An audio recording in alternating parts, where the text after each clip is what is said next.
2 ஆடுகள் 2 ஆடுகள் இருந்தனர். ஒரு ஆற்றின் மீது மிகவும் குறுகிய பாலம் இருந்தது. ஒரு நாள் ஒரு ஆடு இந்த பாலத்தை கடந்து கொண்டிருந்தது. பாலத்தின் நடுவில் அவர் மற்றொரு ஆட்டை சந்தித்தார். அவர்கள் கடந்து செல்ல இடமில்லை. திரும்பிப் போ என்று ஒரு ஆடு மற்றவரிடம், எங்கள் இருவருக்கும் இடமில்லை என்றது. நான் ஏன் திரும்பிப் போக வேண்டும் என்றது மற்றொரு ஆடு. நீங்கள் திரும்பி செல்ல வேண்டும், நீங்கள் திரும்பி செல்ல வேண்டும்.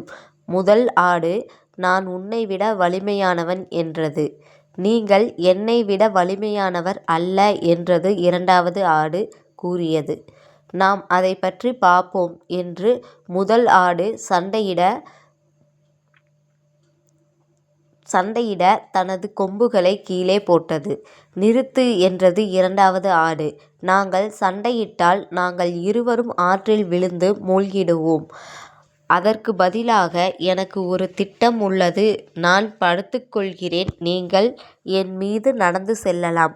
அப்போது ஞானி பாலத்தின் மேல் படுக்க, மற்ற ஆடு அவன் மேல் உயரமாக நடந்து சென்றது. எனவே அவர்கள் வசதியாக பாலத்தை கடந்து தங்கள் வழியில் சென்றனர்.